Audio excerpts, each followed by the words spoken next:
Sacerdócio, dons e ofícios. Comentário de Lineu Binotti.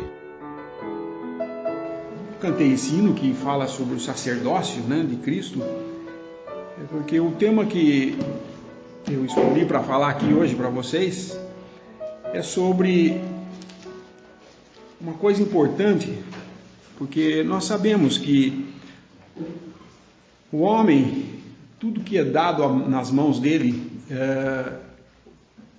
que Deus entrega para ele cuidar, ele acaba desvirtuando e saindo do caminho e deturpando aquele que era o propósito inicial de Deus, porque somos criaturas falhas e porque dependemos de Deus. E quando nós queremos fazer as coisas sem essa dependência, nós acabamos introduzindo coisas que não são do propósito de Deus. E o que eu queria falar é sobre essa definição dessas três coisas que ocorrem na palavra de Deus, que são confundidas na cristandade de hoje, com toda essa divisão, todos esses pensamentos, cada um para um lado, pensando uma coisa, e todos querendo ser o portador da verdade. Essa é o que a gente vê mais. E que seria sobre o sacerdócio, o dom e o ofício. A diferença entre essas coisas, que são muito confundidas. Vocês vão ver depois que eu terminar que a confusão é grande, porque eu vou falar de coisas que, mas pera um pouco, era assim, eu nunca tinha prestado atenção. Mas na realidade eu vou citar bastante versículos, porque eu acho que quando a gente fala alguma coisa da palavra de Deus, nós temos que falar da palavra de Deus, palavras que são de edificação, exortação e consolação, e não palavras da nossa própria imaginação. Aquele que ministra, quiserem fazer isso, e faça corretamente, porque nós não podemos acrescentar jamais confusão do que fizeram. O sacerdócio cristão, os dons espirituais, os dons que temos e os ofícios, são três esferas da atividade espiritual que nós vemos, que são muitas vezes interligadas, mas são confundidas. Então, um exemplo disso, quantas pessoas já não ouviram esse tipo de frase? Bom, já que somos todos sacerdotes, eu tenho o direito de falar na reunião. Não somos todos sacerdotes? Então eu tenho esse direito. Será que isso é verdade mesmo? É assim mesmo? O fato de todos sermos sacerdotes, todos devemos abrir a Bíblia na reunião e falar, e pregar, e fazer tudo isso porque somos sacerdotes? Talvez não. Talvez a palavra de Deus faça a distinção o que é o dom, o que é um sacerdócio e o que é um ofício. São coisas diferentes e distintas na palavra de Deus. O sacerdócio cristão está relacionado mais ao louvor e à oração. Se pudermos definir esses três itens, o sacerdócio seria a coisa partindo do homem, dos homens, para Deus.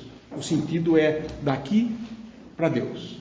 Então, o sacerdócio, no Antigo Testamento, que nós vemos os sacerdotes, o que eles faziam? Eles eram a comunicação dos homens com Deus. Nenhum judeu, porque se outorgavam o direito de ser judeu ou israelita, fala, não, eu vou entrar no santuário e vou lá apresentar meu sacrifício. Não, ele tinha que, por meio de um sacerdote, fazer isso, porque só o sacerdote podia fazer isso. E tinha que ser da família de Arão, não podia ser de outro lugar. Mesmo que fosse um levita, que também a família de Arão era descendente dos levitas, não era a tribo, era os descendentes de Arão que eram sacerdotes. A tribo de Levi, eles eram levitas e serviam no templo, mas um levita não entrava no Santo dos Santos com oferta do povo, somente o sacerdote. O levita montava, desmontava o tabernáculo, ou quando construíram um templo na sua terra em que eles chegaram, eles cuidavam dos utensílios, da limpeza do lugar e tudo mais. Então eles eram os levitas. E os sacerdotes ofereciam o sacrifício a Deus pelo povo. Então era dos homens até chegar a Deus por meio dos sacerdotes. Os dons que nós vemos no Novo Testamento são os dons relacionados com as coisas espirituais sendo comunicadas aos homens por Deus. Então Deus usa os dons, os homens e as pessoas falam com esses dons que recebem e comunicam para os homens o que Deus quer, o pensamento de Deus, através da palavra de Deus, pelo Espírito de Deus. Todas as três esferas de atividade espiritual envolve estar em comunhão com Deus e ter o Espírito Santo para dirigir. Não é a vontade do homem de ser um sacerdote, ou de querer ter um dom, ou de ser um evangelista, ou de querer ter um ofício de diácono, nada disso. É tudo dirigido por Deus, porém são distintos. Eu não posso fazer uma mistura de tudo isso. O ofício está mais relacionado com o governo da Assembleia, da administração das coisas da Assembleia. E isso é mais, eu posso dizer, usando esse exemplo do sinal, é os homens comunicando com os homens no que precisa de serviço para Deus. E nós vamos falar de cada um deles, começando pelo sacerdócio cristão. Vamos abrir em Apocalipse, capítulo 1.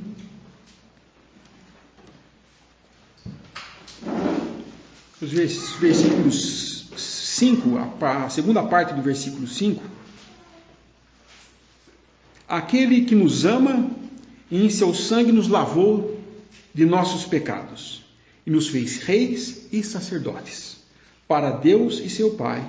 A Ele glória e poder para todos sempre. Amém. Também em 1 Pedro 2, os versículos 5 e 9. Vós também, como pedras vivas, sois edificados casa espiritual e sacerdócio santo, para oferecerdes sacrifícios espirituais agradáveis a Deus por Jesus Cristo. E o versículo 9, mas vós sois a geração eleita, o sacerdócio real, a nação santa, o povo adquirido, para que anuncieis as virtudes daquele que vos chamou das trevas para a sua maravilhosa luz. Então, todos os cristãos são sacerdotes, pelo que nós vemos aqui. São porque, por meio da obra de Cristo, morrendo na cruz, derramando o seu sangue, por meio desse sacrifício, todos nós nos tornamos agora sacerdotes. O que eu estou dizendo com isso? No Antigo Testamento, os sacerdotes da ordem de Arão, quando iam oferecer o sacrifício, primeiro eles tinham que oferecer um sacrifício por eles mesmos, porque eles tinham que oferecer, que eles tinham o pecado neles, e depois ele oferecia o sacrifício pelo povo, e somente o sumo sacerdote entrava uma vez por ano no Santo dos Santos, atravessava o véu que separava o Santo dos Santos. O Santo dos Santos era a habitação de Deus, onde ficava a arca de Deus, e Deus habitava entre o seu povo ali, mas o acesso era velado, tinha um véu. Não era um acesso aberto para todos. Não era porque era israelita que ele ia entrar lá no santuário. Aliás, teve uma tribo, da tribo de Levi, teve um grupo, o Corá, que nós lemos na palavra, que ele falou assim, mas por que só Moisés e Arão que fazem isso? Por acaso nós não somos também servos do Senhor? E levou fogo estranho lá para dentro. O que aconteceu? A terra se abriu, foi ele e toda a família quase toda tragada no abismo. Ele teve a condenação, era fogo estranho. Porém, o que nós lemos aqui é que, por intermédio da obra de Cristo, hoje, todos nós fomos tornados sacerdotes. Ou seja, hoje eu não preciso de um sacerdote para ter comunhão com Deus, para entrar na presença de Deus. Eu apenas preciso me ajoelhar, orar, fechar os olhos e orar. E eu me dirijo a Deus, não como o poderoso Jeová ou o rei de Israel, mas como Pai. Quando nós hoje chegamos na ousadia de falar Pai, é porque Cristo morreu por nós e fomos feitos filhos por intermédio desse sacrifício. Então somos sacerdotes, a nossa posição é essa. Bom, em Hebreus, capítulo 10, vai falar mais uma coisa, vai exortar a nos aproximarmos de Deus, que é, vocês vão entender agora porque que ele fala desse véu aqui. Capítulo 10 de Hebreus, versículos 19 a 22. Tendo, pois, irmãos, ousadia para entrar no santuário, pelo sangue de Jesus, pelo novo e vivo caminho que ele nos consagrou, pelo véu, isso é, pela sua carne. E tendo um grande sacerdote, ou grande sumo sacerdote sobre a casa de Deus, cheguemos-nos com verdadeiro coração, em inteira certeza de fé, tendo o coração purificado da má consciência e o corpo lavado com água limpa. Então o que ele está falando aqui é que essa obra de Cristo nos coloca hoje na situação de sacerdotes. E o sumo sacerdote é Cristo. Por quê? Porque hoje o nosso sumo sacerdote, que não é de acordo, não é seguindo a ordem de Arão, mas a ordem de Melquisedeque, que é um sacerdócio eterno, que não tem começo nem fim, eterno não é que dura para sempre, é que não teve nem começo e nunca terá fim. Quando Melquisedeque recebe de Abraão o dízimo, ele é dito que ele era um sacerdote do Deus Altíssimo, sem início, sem fim, ninguém sabia de onde ele vinha, nem quem ele era, não tinha descendência nem nada. Ele era uma figura do sacerdócio de Cristo. E Cristo, quando morreu na cruz, cumpriu a obra que ele se prontificou na eternidade passada a fazer. Eis aqui, envia-me a mim, ele falou. Ele cumpriu essa obra, foi sepultado, ressuscitou dos mortos. Quando ele ressuscitou dos mortos, ele recebeu de Deus a vida que agora ele comunica a nós, quando cremos no evangelho da nossa salvação. Isso então nos leva a um nível agora de sermos na posição de filhos de Deus e de sacerdotes. Isso quer dizer então que todos podemos então ministrar, falar, fazer tudo o que... Não. Sacerdócio é o nós chegarmos na presença de Deus. Tem a ver mais com oração, quando vamos orar, quando vamos adorar a Deus em reuniões de adoração, de oração, no partimento do pão. Então, por exemplo, não precisa ser nenhum mestre para levantar e dar graças. Se você não faz isso em público, nós não saímos orando, ajoelhar na esquina aqui e pregar, isso não é normal, mas todos nós oramos. Presumo eu que todo cristão tem prazer em orar. Ora, ajoelha e fala com Deus. Pai, aconteceu isso, ou Pai, eu só para orar, pedir direção, orientação, se encomendar por dia e tudo mais, né? Nós chegamos na presença de Deus todo dia, toda vez que nós oramos. E isso é a nossa posição. Porém, o exercício público na Assembleia, às vezes alguém pode ficar meio inibido, se acanhado, não querer levantar, mas não porque ele não pode fazer isso, ele pode. Isso todos podem fazer. Orar, ser a boca da Assembleia. O que significa ser a boca da Assembleia? A gente usa esse termo, né? Por exemplo, nós numa reunião como essa, que tem relação com oração, né? Nos reunimos para orar, o irmão que começa uma oração, ele está sendo a boca da Assembleia. Ele está falando em nome de todos. Por isso ele tem que entender que ele está falando não é o que... Ele não vai falar numa reunião de oração, pedir as coisas pessoais, eu quero pedir por mim, meu trabalho, eu estou desempregado. Não é esse o lugar de fazer isso, isso é na sua casa. Quando você for na reunião de assembleia, que é uma reunião própria para oração, é a oração que foi trazido antes, fala, vamos orar por tal coisa e tal coisa, é isso aí que nós devemos falar. E como sacerdote, qualquer um pode fazer isso. Isso não quer dizer que todos vão falar ao mesmo tempo, cada um de cada vez e pode falar, mas dentro também do espaço ou do tempo pré-determinado pela Assembleia. Não é nós sairmos sem controle agora porque todos são sacerdotes, todos devem falar. Por quê? Porque embora nós tenhamos essa posição, nem sempre nós estamos santificados. Nem sempre nós estamos santificados a ponto de... Não é só aqui, na presença dos irmãos, que eu estou na presença de Deus. O tempo todo nós estamos como sacerdotes. E quantas vezes nós falhamos, erramos, cometemos algum pecado e não confessamos a Deus. E chegamos, Pai, tá, como sacerdote. O que é fazer isso? É você chegar na presença de Deus tendo alguma coisa que você tem que tratar com Deus antes.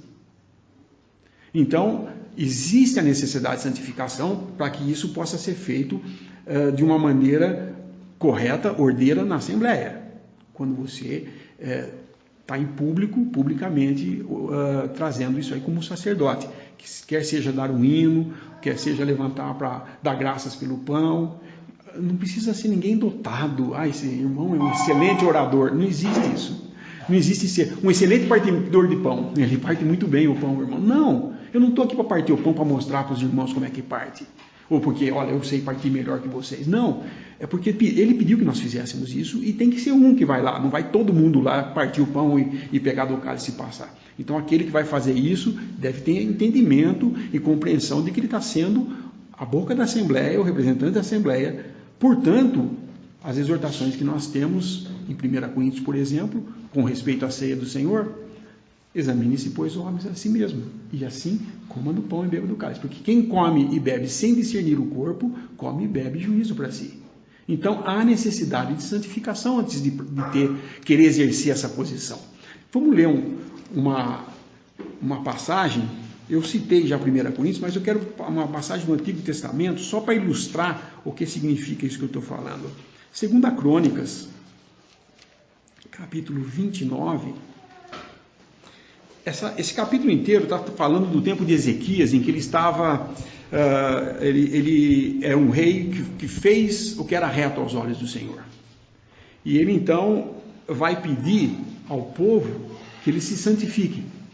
Por exemplo, o versículo 5, e lhes disse: ouvi-me, ó levitas, santificai-vos agora, e santificai a casa do Senhor, Deus dos vossos pais, e tirai do santuário a imundícia. O versículo 11, agora, filhos meus, não sejais negligentes, pois o Senhor vos tem escolhido para estardes diante dele, para o servirdes e para serdes seus ministros e para queimardes incenso. Esses são sacerdotes. Ele está pedindo para os sacerdotes também se purificarem. Versículo 31.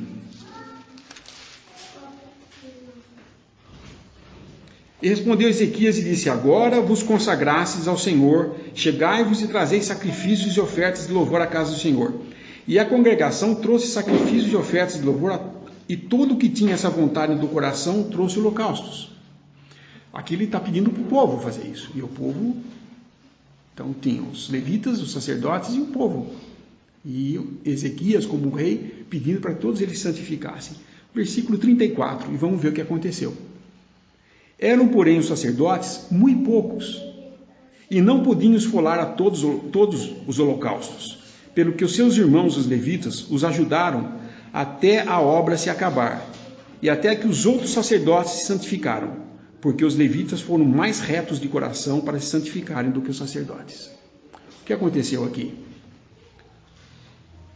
Primeiro, antes do povo trazer todo esse holocausto, que vocês leem no texto, é interessante até ler esse capítulo, porque vocês vão ler que o povo trouxe tanto sacrifício, porque o rei Ezequias pediu para eles fazerem, eles trouxeram em tanta abundância, que não tinha sacerdote suficiente para pegar o cordeiro, imolar e fazer tudo, entendeu? Então os levitas tiveram que ajudar.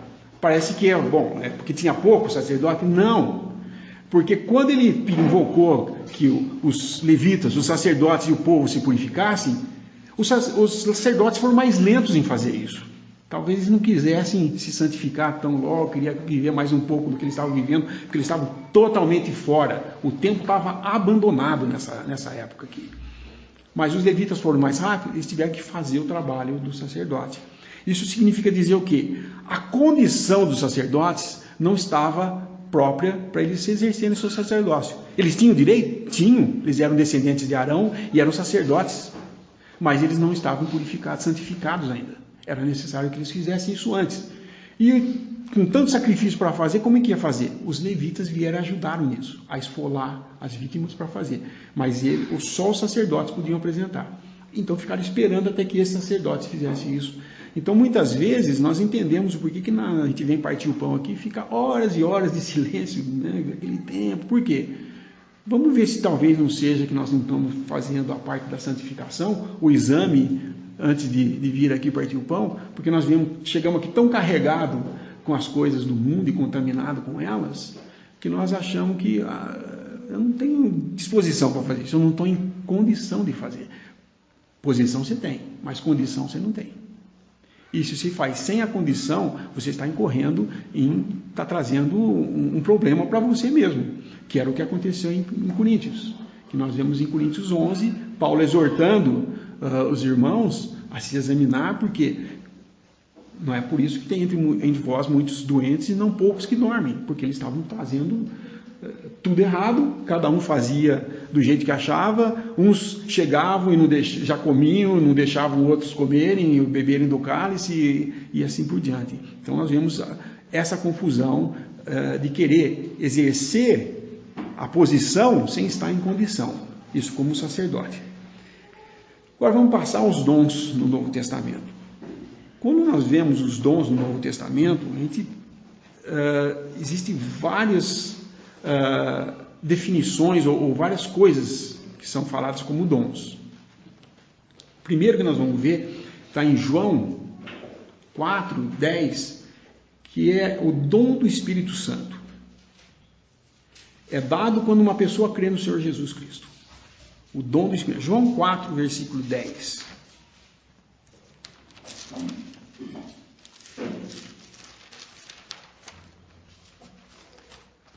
A Bíblia não é minha?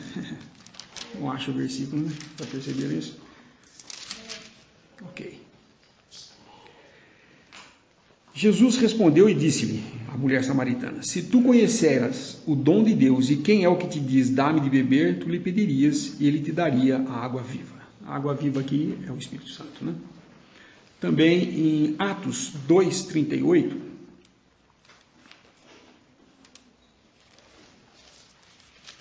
é só onde fala de dar. 2:38. E disse-lhes Pedro, arrependei-vos e cada um de vós seja batizado em nome de Jesus Cristo para perdão dos pecados e recebereis o dom do Espírito Santo. Também no capítulo 10, versículo 45, fala sobre isso em outra situação. 10:45. E os fiéis que eram da circuncisão, todos quantos tinham vindo com Pedro, maravilharam-se de que o dom do Espírito Santo se derramasse também sobre os gentios. 1 Tessalonicenses 4:8.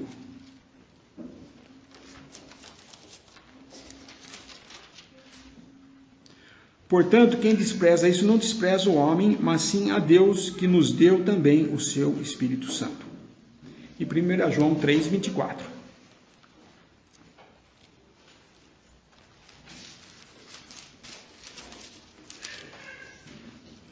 E aquele que guarda os meus mandamentos, nele está e ele nele. E nisto conhecemos que ele está em nós, pelo Espírito que nos tem dado. Então, quando é que Deus nos dá o Espírito? Isso é uma confusão que hoje é feito muito entre os pentecostais. Você crê em Jesus, você é salvo, mas você ainda precisa receber o Espírito Santo, eles dizem. Você já é salvo, mas precisa receber o Espírito Santo. Precisa receber o que eles chamam de batismo do Espírito Santo. E na realidade, batismo está conectado com morte, não com trazer vida, né? Na realidade, o que fala ali que eles confundem é porque ele está falando de duas situações em tempos diferentes. Quando João Batista fala, ele tem na sua mão a pá, é a resposta para distinguir esses dois. Porque ele fala, e vos batizarei com o Espírito Santo e com fogo. Ele vos batizará com o Espírito Santo e com fogo. Ele tem na mão a pá, recolhe o trigo e o resto vai para o fogo. São duas situações diferentes. A primeira, que é vos batizarei com o Espírito Santo, é no dia de Pentecostes, quando desceu o Espírito Santo sobre a igreja e começou uma nova coisa na terra, que era a igreja de Deus. A segunda parte da obra de Cristo é o juízo, quando ele virá para julgar os mortos que não creram em Jesus Cristo, morreram em seus pecados e vão ser julgados e condenados ao fogo. Logicamente, quando você pensa nesse batismo do Espírito Santo como sendo o dom do Espírito Santo, um selo, não. Isso nós vemos claramente em Efésios, que ele está ensinando que quando ouvimos o Evangelho da nossa salvação e cremos nesse Evangelho, somos selados com o Espírito Santo. E de uma vez para todas, nunca mais nos deixará. Nunca mais. Uma vez salvo, salvo para sempre. Por quê? Porque é posicional. Cristo está nos céus, como um homem. E quando eu creio que Ele morreu por mim, eu creio que eu estou nele, eu estava em Adão e agora estou nele, em Cristo. Por isso que toda vez que você lê nas Escrituras, fala em Cristo Jesus. Nós estamos em Cristo Jesus, fazemos as coisas em Cristo Jesus. Temos as bênçãos em Cristo Jesus. Não é em nós mesmos, em Cristo. A nossa vida está escondida em Cristo. Em Cristo. A nossa vida está lá. Onde está a nossa vida? Nos céus. Mas Ele nos comunicou pelo Espírito Santo a certeza dessas coisas e nós sabemos que temos o dom do Espírito Santo porque quando cremos fomos selados. Agora, logicamente, eu não vou entrar nesse detalhe que daí vai aumentar muito, não vai dar tempo de falar. Mas entre o período em que você é vivificado, que é outra coisa que ocorre antes, porque como nós estamos mortos em nossos delitos e pecados, é necessário que primeiro a gente receba vida, é comunicado vida pela palavra de Deus e pelo Espírito Santo, que nos convence e nos comunica a vida, e aí, como morto, eu passo a ouvir o Evangelho, e aí quando eu creio nesse Evangelho, eu sou selado. Esse período entre ser vivificado e crer no Evangelho pode variar de segundos a anos. Não é igual para todo mundo. Não é igual para todo mundo. Tem muitas pessoas que contam na sua vida, eu ouvi o Evangelho quando era criança, eu ia com os meus pais, mas nunca dei a intenção. Mas sempre que eu ouvi essa palavra, tocava meu coração. E um dia eu percebi, não, mas Jesus é meu Salvador. E ele estava ouvindo o Evangelho. Quando era criança. Então nós não sabemos. Como tem aqueles que falam, olha, eu não tive tempo nenhum. Eu sempre fui um ateu, de repente me falaram, Jesus Cristo morreu pelos seus pecados. Eu ouvi isso e acreditei e criei. E fui salvo. Então, existe uma diferença entre as duas coisas. Uma coisa é certa. Uma vez que é comunicada a semente divina da palavra de Deus, comunicando vida pelo Espírito Santo, Deus vai terminar essa obra que Ele começou em você. Não sei como, isso é coisa que não cabe a nós, pregadores, mas a Deus, como Ele vai fazer e quando que Ele vai fazer. Mas vamos voltar ao nosso assunto então, agora. O outro dom que se menciona na Bíblia é o dom da graça. Em Efésios 4, Efésios capítulo 4,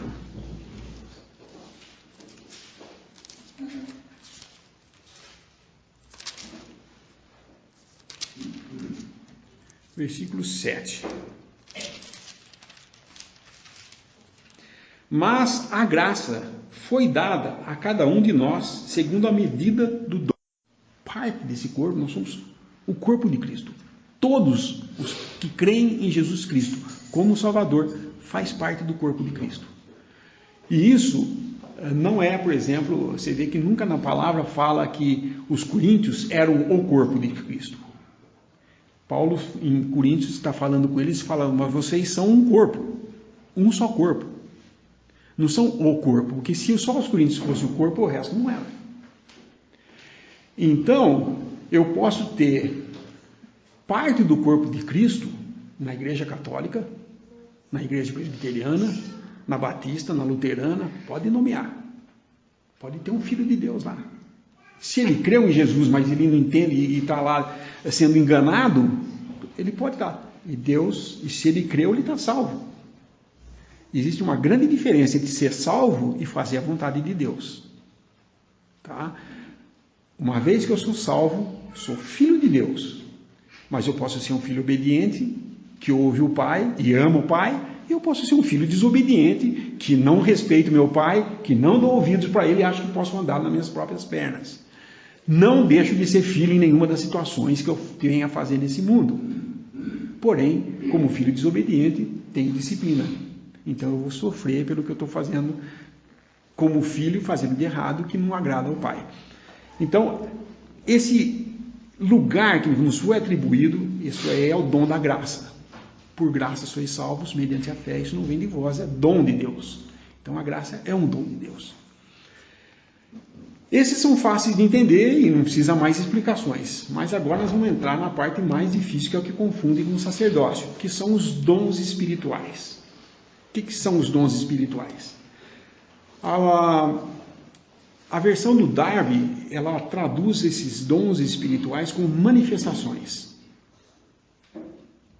Porque se confunde muito o dom sendo exercitado e a pessoa, que às vezes é um dom. Porque nós vamos ver que ele também dá dons especiais. Além dos dons espirituais, tem uns dons especiais. Os dons espirituais, as manifestações, são dados com um propósito, para a edificação da igreja. Que nós vamos ver em 1 Coríntios 12, 1. A carta de Coríntios, vocês entenderem um pouquinho, o capítulo 12, 13 e 14, vão tratar dessas coisas. Capítulo 12 descreve o que é a máquina. O capítulo 13 descreve qual é o combustível que faz essa máquina funcionar. O óleo que faz essa máquina, essas engrenagens trabalharem. E o 14 é a máquina funcionando. Ou seja, o 12 fala da Assembleia, que são os dons, descreve os dons. O 13, qual é o óleo para esses dons funcionarem? Que é o amor. Por isso que fala do amor. Nós usamos muito esse capítulo 13, o amor, como sendo o amor platônico entre pessoas. Não, isso aqui é o amor de Deus, que deve ser usado para o ministério dos dons entre os irmãos, para a edificação da igreja. Seja tudo feito com amor. O amor pelos irmãos, o amor pelos irmãos e o amor por Deus.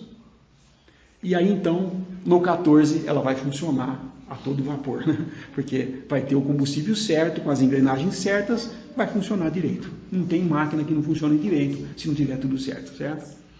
Mas no 12:1 fala, acerca dos dons espirituais, não quero, irmãos, que sejais ignorantes. Ele está falando de dons espirituais aqui. No 14, versículo 1 fala, segui o amor ou a caridade. Depois de ter falado do amor, ele fala, segui o amor. E procurai com zelo os dons espirituais, mas principalmente de profetizar. E no versículo 12, assim também vós, como desejais dons espirituais, procurai sobejar neles, para a edificação da igreja. Esse é o propósito dos dons. Por que Deus permite os dons na Assembleia? A manifestação desses dons, nós vamos ver detalhadamente agora. Exatamente para que haja edificação da Assembleia. Como eu já falei, nós recebemos os dons espirituais quando também nos convertemos, porque é pelo Espírito Santo. Quando o Espírito Santo nos comunicou esse dom, quando cremos, e você pega e vai conduzir pelo Espírito Santo, você vai ser conduzido a exercer esse dom, você vai contribuir de uma forma que edifique o corpo. Esse é a maquinagem funcionando agora. Eu estou com o amor, que é o óleo, e com os dons que eu possa ter, cada um tem um dom, vamos ver mais à frente, e podemos então trazer edificação para a igreja, para a Assembleia, para os irmãos. 1 Coríntios 2, o versículo 7, 12, 7, aliás. Voltando um pouquinho aí. O varão, pois, não deve... 12, 7. Mas a manifestação do Espírito é dada a cada um para o que for útil. O dom tem que ter uma utilidade. Por isso que na parábola dos talentos fala dos dons e um guardou porque tinha medo e tal. Não, é dado para você usar, não é para você. Deus não deu um dom para mim para que eu guarde comigo e fale, tem uma preciosidade, eu tenho um dom de Deus. Isso aí eu vou esconder de todo mundo porque é muito precioso. Não, tem que ser dado. tem que ser falado, ele tem isso para... E vocês vão ver que não é só o ministério da palavra que é dom. Tem muitas outras coisas como dom. Também... Isso, obrigado. Efésios 4, 15. Não posso perder a hora aqui.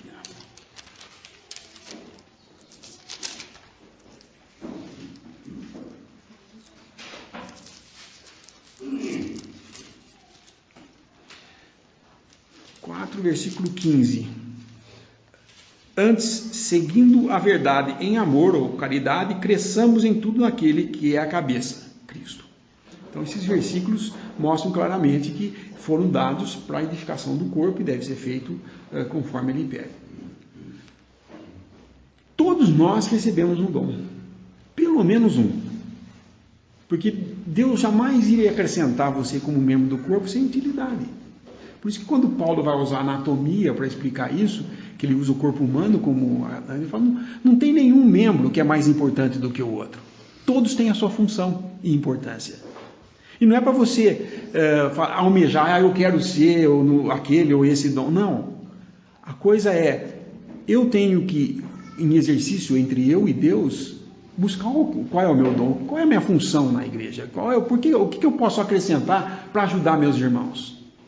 E não atrapalhar, porque vocês sabem que nós podemos, na tentativa de querer ajudar na carne, você só atrapalha, se não for dirigido pelo Espírito Santo. Então, há necessidade de comunhão com Deus e com o Espírito Santo nos guiando em tudo isso, né? Esse dom espiritual, que eu também coloco como manifestações, algumas traduções colocam, né? Não passa de um ministério esse dom. O que é um ministério? É outra palavra que na cristandade de hoje é muito confundida. Pensam que ministério é uma coisa, ele é outra, o oposto na realidade. Ministério é simplesmente o exercício do dom que alguém tem. Eu estou ministrando o meu dom. Mas não quer dizer que todo mundo que tem um dom vai ser ou vai ensinar, ou exortar, ou profetizar, ou pregar. Não é. Existem dons de caráter mais privado. Por exemplo, aquele que gosta de ajudar as pessoas individualmente. O irmão tal está necessitando, ele vai lá e leva lá uma comida para ele. Tem uma criança doente, ela vai lá e ajuda com remédio.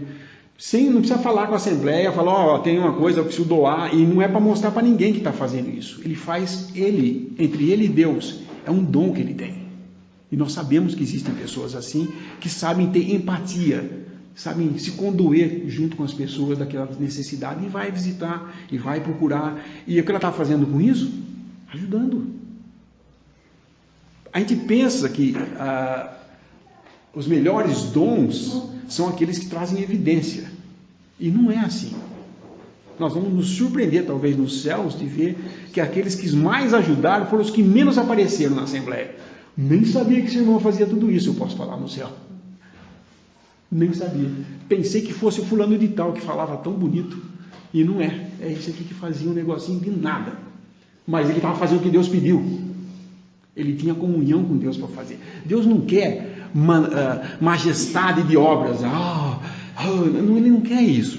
Ele quer obediência, gente. Então cada um deve, diligentemente, com zelo, buscar qual é o seu dom. Seja ele limpar uma cozinha, seja ele ir visitar um doente, seja ele pregar o evangelho, qualquer coisa. Pelo menos um dom você tem, e você tem que buscar ele. Às vezes tem mais do que um. Deus pode ministrar mais do que um dom, dar mais do que um dom para uma pessoa. Mas o ministério não passa de apenas você exercer o dom que você tem e que Deus lhe deu. Sendo assim, já que todos temos um dom, todos estamos no ministério. Aquela ideia, eu tive uma relação de que Deus quer eu no ministério. Ele quer todos no seu ministério. Qual é o seu ministério? O dom que você vai ministrar. Seja ele qualquer um, é importante para Deus. Mas não busque só os mais elevados porque põe em destaque. Não é o que Deus quer. Ele não quer que você se exalte. Ele quer que com o seu dom, um seja exaltado. Qual é o único que merece ser exaltado entre nós? Só o Senhor Jesus. Não tem outro. Então, se o ministério de alguém exalta a pessoa que está exercendo o ministério, não é de Deus. Fuja desse e vai buscar outro. Vai ver o que Deus quer para você. Se você está exercendo para trazer glória para você, não vai vingar. Não vai vingar.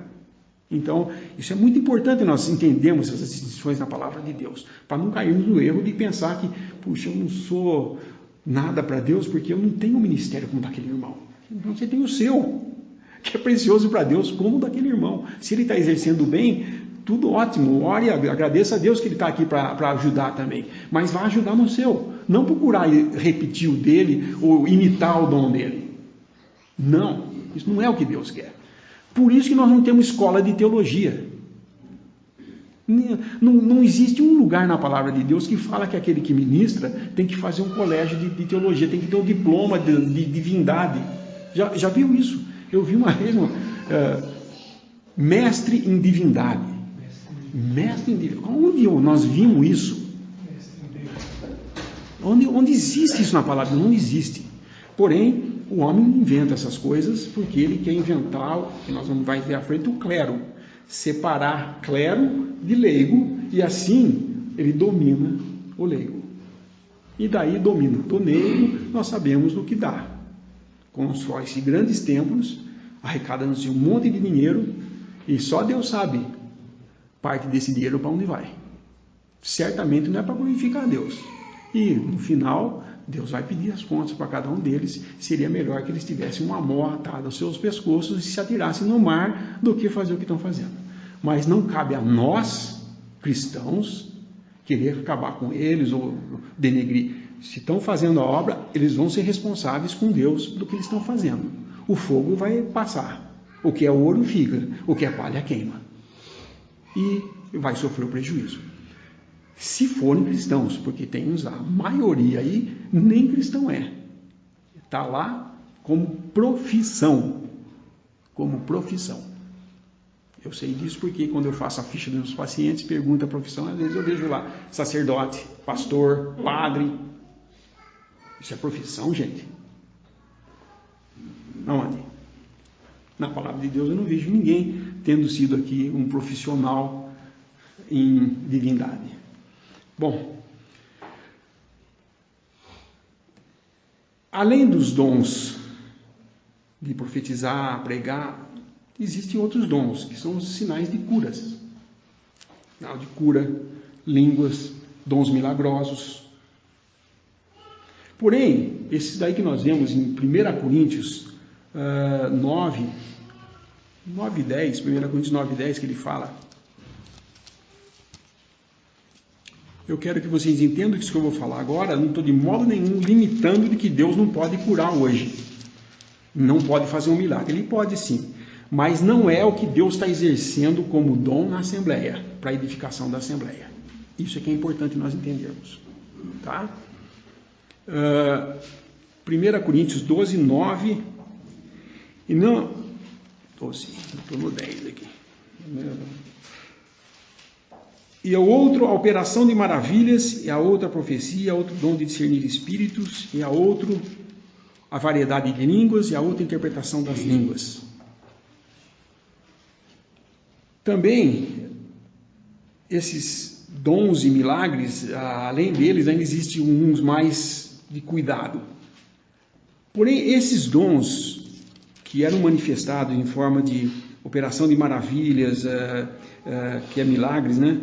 Discernir espíritos, variedade de línguas, as línguas, essas coisas, eles cessaram. Não existe mais hoje na Igreja de Deus isso. Como que eu posso dizer isso? Qual era a intenção de Deus, inicialmente, de trazer sinais de cura e línguas e essas coisas, como aconteceu em duas ocasiões. Primeiro, os judeus, nós já lemos a passagem em que, em Atos, né, que eles estavam reunidos no cenáculo e de repente veio como línguas de fogo o Espírito Santo desceu, e eles começaram a falar em línguas, e as pessoas escutavam e entendiam o que estavam falando, cada um na sua língua, e eles começaram a glorificar a Deus, e todos saíram cheios do Espírito Santo. Esses sinais, para quem eram esses sinais? Para os judeus, porque eles pediam os sinais, e eles precisavam de um sinal de que Deus estava agindo em poder, porque eles tinham que entender que Deus estava mudando o modo de tratar com o homem. Estava havendo, esse é o mistério que Paulo teve como revelação, em que Deus agora já não estava tratando com uma nação que ele escolheu. Ele estava falando para essa nação, vocês têm que agora receber vida para entrar diretamente na presença de Deus. Vocês têm que receber o seu Messias. Mas eles rejeitaram o seu Messias e rei. E aí então é a segunda parte que nós vemos em Atos 10, em que os gentios, quando creram, também desceu o Espírito Santo sobre eles e também falaram em línguas. Porque aí era para os gentios terem a certeza de que eles também estavam recebendo a mesma coisa que os judeus. E então eles iam, agora Deus ia fazer, revelando através dos seus apóstolos, que é o fundamento, né? Porque a pedra principal é Cristo, e edificado sobre esse fundamento da pedra, a doutrina dos apóstolos. E Paulo teve a revelação desse mistério de que Deus agora tirava dos judeus e dos gentios, ia salvando vidas, fazendo um novo corpo, Cristo, a igreja. Ou seja, a palavra de Deus reconhece 3 grupos de pessoas hoje no mundo: o judeu, o gentil e a igreja de Deus. A igreja de Deus é todos aqueles que saíram ou dos judeus ou dos gentios por meio da crença, crendo em Jesus Cristo como Salvador. São agora o corpo de Cristo. Por isso que ele fala aqui dessas 2 situações em que essas línguas foram faladas. Porém, uma vez que depois do ano 70, quando Tito veio, destruiu o templo de Jerusalém, acabou com a religião, praticamente com o judaísmo, e hoje, o que tem hoje de judaísmo, né, da religião judaica, não tem o sacrifício. Não tem o sacrifício, que é o que sempre pergunto, mas cadê o sacrifício da sua religião? Por que vocês não fazem o sacrifício mais? Porque eles não têm o templo.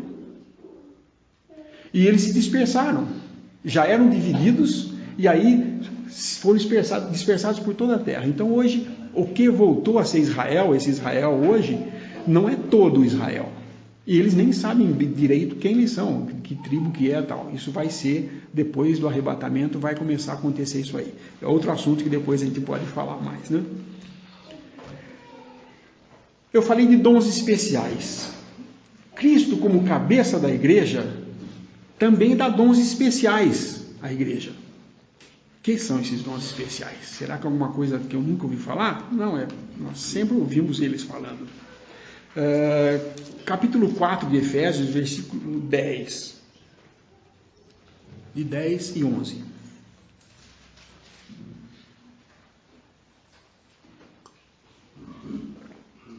Aquele que desceu é também o mesmo que subiu acima de todos os céus para cumprir todas as coisas.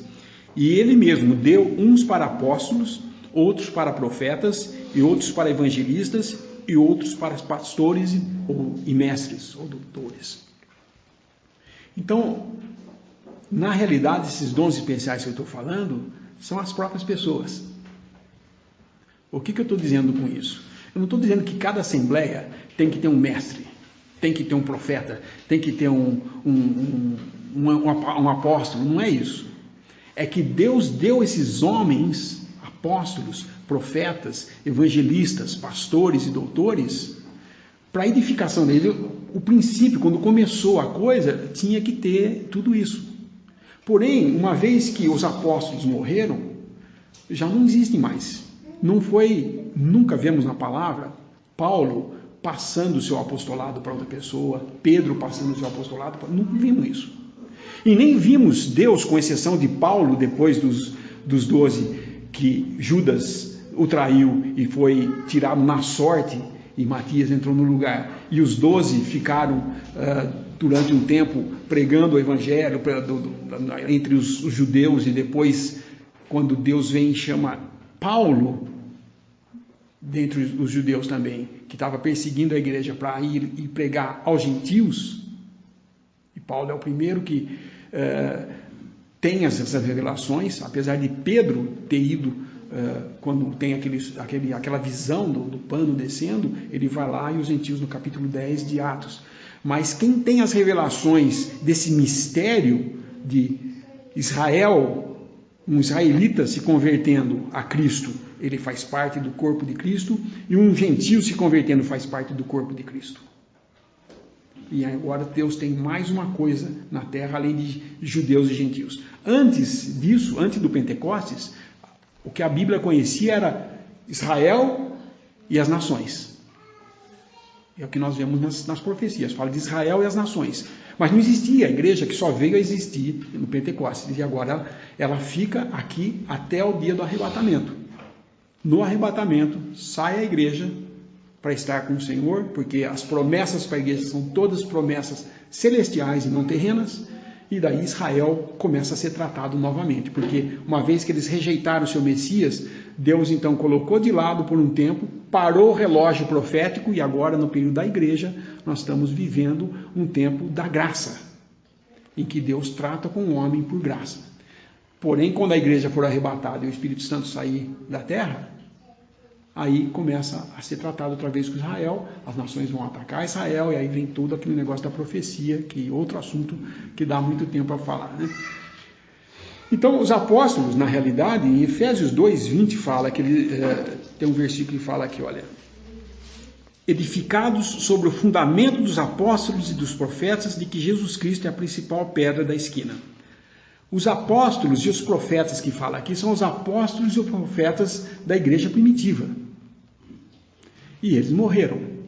Hoje nós não temos mais apóstolos, nenhum foi denominado, mas existem ainda os profetas, existem os pastores, os evangelistas e os doutores e mestres. Profeta, no sentido de palavra, não é o termo que a gente usa hoje. Hoje, quando você fala em profeta, tu não pensa alguém que tem grandes revelações, né? Recebe aquelas revelações, tive uma revelação e tal. Ou então aqueles que vão predizer eventos futuros. Eu tive uma profecia de que o mundo vai acabar assim, de que alguma coisa vai acontecer esse ano, tal pessoa vai morrer, o mundo vai ser assim. Isso é tudo...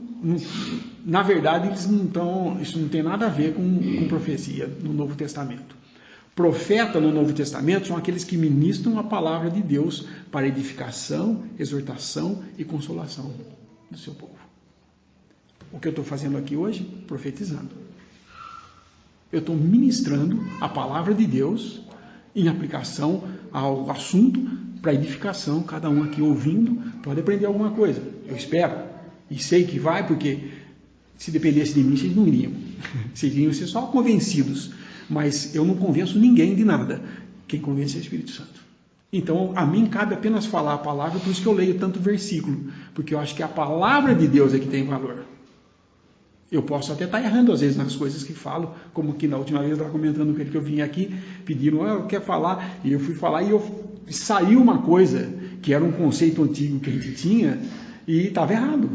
Quando eu falava que nós iríamos receber corpos novos. Não, nós não vamos receber corpos novos quando ressuscitados. Receberemos corpos transformados. É o nosso corpo mesmo transformado num corpo de glória. Isso é a verdade de Deus, né?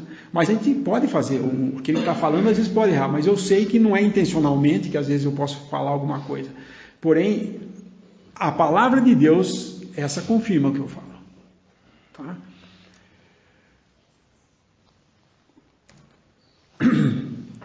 Esses dons são empregados, então, como nós falamos, Deus comunicando aos homens os seus desígnios por meio de dons, manifestações, por meio de dons homens, que são dons, são mestres que ensinam para que, por exemplo, eu vim aqui, eu não sou dessa assembleia, e isso é outro detalhe, alguém que ministra a palavra, que tem o dom de profecia, que é um profeta, ele não é profeta na sua assembleia, ele é universal, onde ele for ele pode falar, ele pode ser convidado para falar.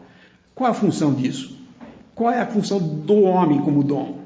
É que ele vai e faz isso, e agora quando eu for embora, os irmãos daqui podem fazer o exercício na leitura da palavra, de profetizar sobre ela, porque a edificação, a exortação e a consolação pela palavra de Deus, que é trazida através de conhecer mais e amadurecer no conhecimento da palavra. Porque nós, quando nascemos, dependemos só de leite, mas depois vem os alimentos sólidos que a gente tem que aprender. E é assim nas coisas de Deus. Não é um aprendizado acadêmico, mas é um aprendizado em relação de comunhão, o Espírito Santo comunicando ao homem por intermédio de dons as coisas para edificação. E agora vem a maior confusão que fazem, que é o ofício. O ofício está relacionado mais com, como eu já falei, ao governo ou à administração da Assembleia. Isso nós vemos em 1 Timóteo, eu não vou ficar lendo agora todos os versículos, mas o que a palavra mostra? Em 1 Timóteo 3:1, eu vou ler assim, só isso aqui eu vou ler para vocês, 3:1, que o tempo já está meio... Esta é uma palavra fiel, se alguém deseja o episcopado, excelente obra deseja. Versículo 10, e também esses sejam primeiro aprovados, depois sirvam, se forem irrepreensíveis. Então, nesses dois versículos, eu estou falando dois ofícios aqui, que são os dois ofícios que a palavra de Deus mostra. Bispo e diácono. No primeiro, ele fala de episcopado, e no versículo 10 aqui ele fala, sirvam se forem irrepreensíveis. O bispo. O bispo, na realidade, ou presbítero, ou pastor, é aqueles que tomam a iniciativa da direção da Assembleia local em seus assuntos. Ou seja, o ofício é algo que é para ser só localmente. Ou seja, um diácono daqui é daqui só.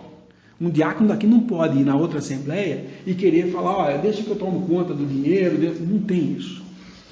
O diácono é aqui. O bispo, o pastor, que a gente vai ver o que é na realidade um pastor, que hoje é usado como títulos, na realidade, eles são pessoas que têm cuidado da Assembleia nas necessidades materiais da Assembleia. São dons administrativos e os que estão particularmente interessados no estado espiritual do rebanho.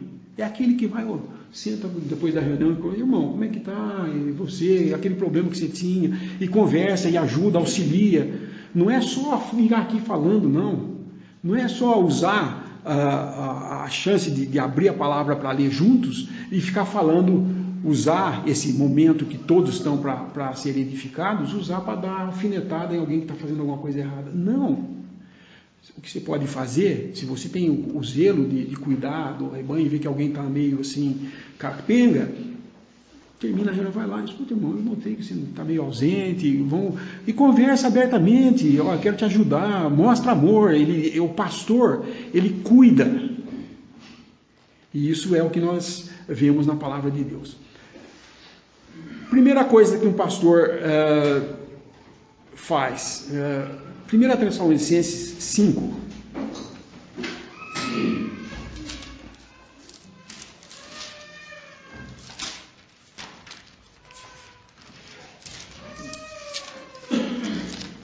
Capítulo 5, versículo 12 e 13.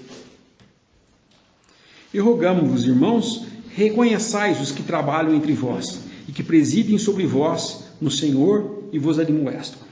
Esse presidem, na versão, essa aqui é a versão corrigida, a versão atualizada fala presidem, mas tanto o governo como o presidem não é a palavra correta para isso, na realidade, porque dá a impressão de que domina.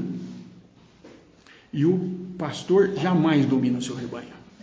Ele cuida do rebanho, mas não domina o rebanho. Só tem um que cuida, que é Cristo, o sumo pastor. Ele é o único que pode dominar o rebanho. Mas nós podemos fazer serviço de pastoreio. A tradução do Darby, por exemplo, ele usa essa palavra governo ou presidem como toma uma iniciativa. É aquele irmão que toma a iniciativa de fazer as coisas. Ele está cuidando sempre, ele está falando, vou fazer tal. É um pastoreio, é um bispo.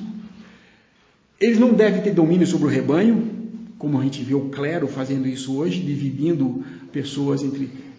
O pastor é o que dá o hino, é o que dá graças, é o que dá o trecho que vai falar, é que faz o sermão, é que trata do dinheiro, faz tudo. E daí, não necessariamente o trabalho de bispo tem relação só com ensinar ou com pregar publicamente, mas assuntos administrativos da Assembleia ele vai tratar. É lógico que alguém que faz esse trabalho de pastor não quer dizer que ele não possa ensinar. Mas se ele fizer isso, ele deve ter um bom conhecimento dos princípios de Deus, para que ele possa ser de ajuda. Quando ele faz isso, ele ajuda bastante. E isso é o que existe, por exemplo, numa assembleia pequena. Eu não posso esperar uma assembleia de 3 irmãos que tenha 2 pastores, 5 profetas. Não tem dessa quantidade de pessoas, como é que vai ter tanto dom assim? Mas ele pode exercer uma coisa assim, além de ser um pastor que cuida das coisas necessárias da Assembleia, que ele também ministre, mas ele tem que ser conhecedor da palavra. Isso é fundamental quando vai se pregar ou falar ou ministrar a palavra de Deus, que tenha conhecimento do que está falando, porque nós temos que ter zelo das coisas que falamos, porque vem da parte de Deus, se estamos falando em Deus. E se não vem da parte de Deus, é melhor ficar calado do que trazer coisa que não é correta, que causa mais dano para o rebanho do que edificação. Também, um bispo, quando surge algum assunto de disciplina na Assembleia, ele, tendo conhecimento da palavra, ele também pode entender qual é o curso de ação de Deus para aquele assunto. Ele pode auxiliar bastante. 3 palavras são usadas para esses guias, que eu posso dizer como um guia das assembleias locais. A primeira palavra no grego é presbyterioi, que é o presbitério, que é a primeira parte que eu li. São os anciãos. Essa palavra pode ser traduzida como ancião. Ancião se refere à idade, a pessoa de idade. Não necessariamente implica que todo velho é um ancião. Maturidade e experiência nos assuntos espirituais tornam ele um ancião. Porém, muitos anciãos, pessoas idosas, não necessariamente estão exercendo esse dom de bispo. Tem um dom de bispo, ele pode estar fazendo outra coisa, entendeu? A segunda palavra é episcopoi, que é bispo, que a gente traduz. Refere-se ao trabalho que eles fazem, pastoreando o rebanho, vigiando, essas coisas assim, vigiando as almas do Mãe Santa. E o terceiro, que são os guias ou pastores, são os egumenos, que eles falam. Refere-se à capacidade espiritual de liderar e guiar os santos.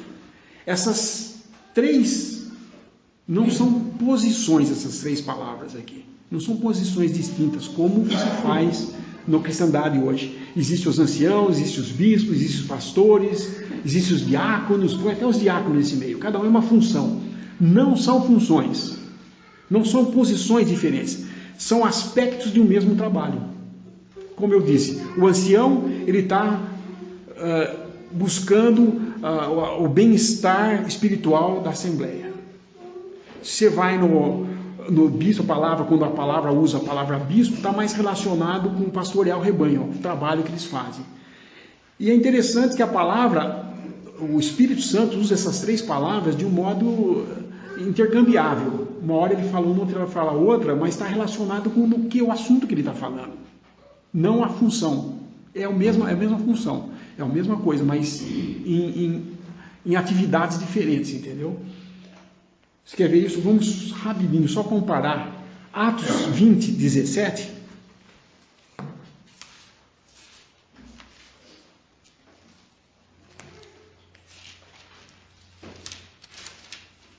Fala assim, 17 não. De Mileto mandou a Éfeso chamar os anciãos da igreja. Capítulo 20, versículo 28. Olhai, pois, por vós e por todo o rebanho sobre que o Espírito Santo vos constituiu bispos, para apacentar a igreja de Deus, e ele resgatou com o seu próprio sangue. É a mesma função, só que um usou a palavra bispo e o outro usou ancião. Outra passagem que mostra isso, rapidinho aqui, é Tito, capítulo 1.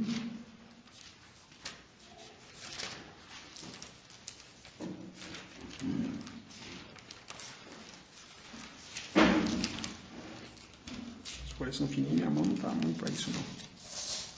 Tito 1, versículo 5. Por esta causa te deixei em Creta, para que pusesses em boa ordem as coisas que ainda restam, e de cidade em cidade estabelecesses presbíteros, como já te mandei. E o versículo 7. Porque convém que o bispo seja irrepreensível, como dispenseiro da casa de Deus, não soberbo. Aqui eu estou falando de bispo e outro de presbítero. É a mesma função, não são duas funções dentro da Assembleia. Tá? E por último, o diácono. Você rapidinho, o diácono. O diácono diz respeito aos assuntos temporais da Assembleia, o que seja as coisas de materiais, assuntos financeiros, conta da coleta, pagar a conta de luz, aluguel, fechar contrato de aluguel, ter uma conta no banco para pôr o dinheiro da coleta e depois distribuir nas necessidades dos santos. Essa é a função do diácono.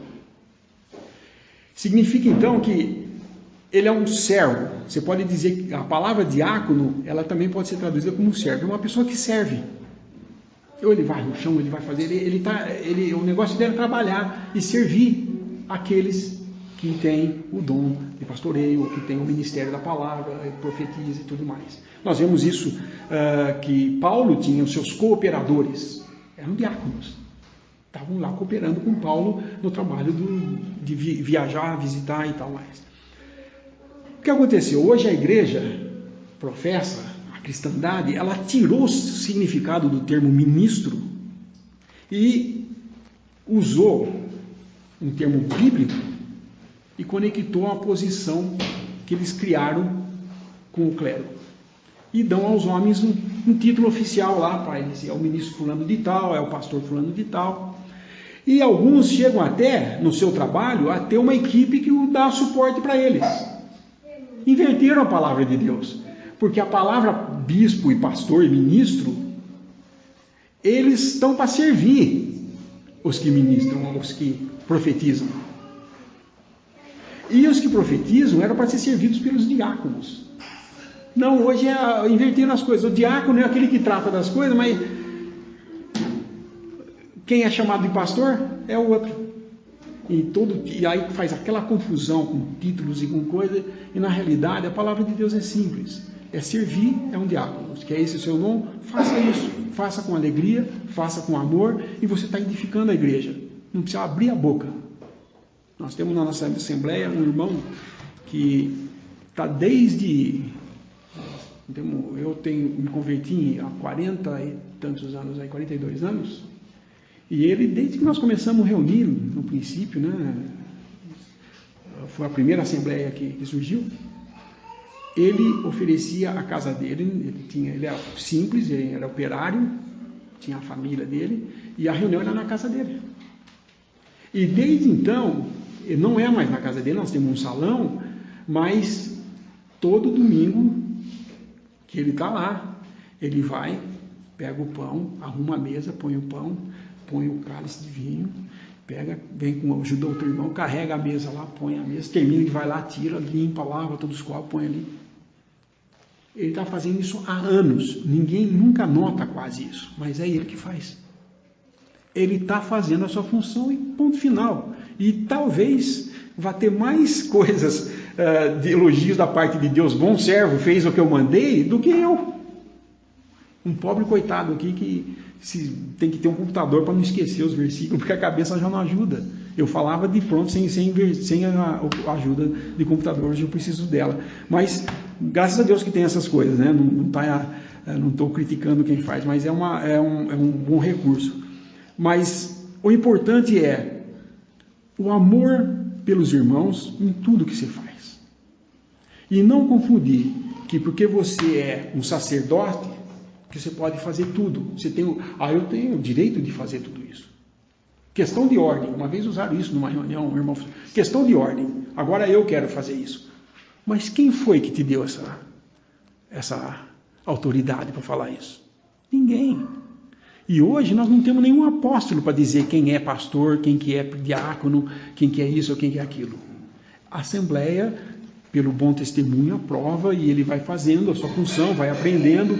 E todos devem buscar, porque quando uma Assembleia funciona assim, não depende, o irmão não chegou, hoje não vai dar. Não vai ter quem lava o copo, o irmão não está aí. Essa semana eu ouvi uma coisa assim. Eu estou vendo um negócio faz tempo, quero ver quando é que vão limpar aquilo lá. Eu falei, por que você não pegou um pano e não limpou? Só porque o outro que tem que fazer não fez? Pode fazer, se você viu, vai e ajuda. Não é exercício, gente. E é coisa que nós temos que aprender pouco a pouco e vamos crescendo cada dia mais. Mas tudo isso seja para a glória e honra de Deus e não para enaltecer a si próprio. Porque se nós estivermos fazendo isso para os outros verem, vai dar problema. Porque Deus também está vendo e sabe a intenção dos nossos corações. Busquemos o nosso dom, procuremos exercer o nosso sacerdócio aqui como sacerdotes purificados para Deus, santificados, que seja dar graças, orar e qualquer coisa, mas tudo para que seja feito com amor e para a honra e glória do nosso Senhor Jesus Cristo. Fazendo assim, bem vai, meu servo, fosse fiel no pouco, muito será dado. Nós não fazemos porque vamos receber nada. E o irmão falou assim, sabe por que eu faço isso? Não é pela quantidade de coroas. É para que eu possa ter mais coroas, porque eu vou ser depositado aos pés do Senhor. Eu quero ter mais para dar para Ele, porque parece que é pouco, por tudo que Ele fez por nós. E realmente, tudo que Ele fez por nós, o que fazemos para Ele é muito pouco que podemos fazer. Mas Ele se agrada de ver quando buscamos e em amor, pelo rebanho, pelos irmãos, buscamos trazer edificação, exortação, consolação e exercendo o nosso dom, edificar o corpo de Cristo. Esse é o fundamento de toda a nossa passagem por esse mundo aqui. E se fizermos isso, vai estar bem. O Senhor quer isso mesmo de nós. Visite respondi.com.br. Visite também 3minutos.net.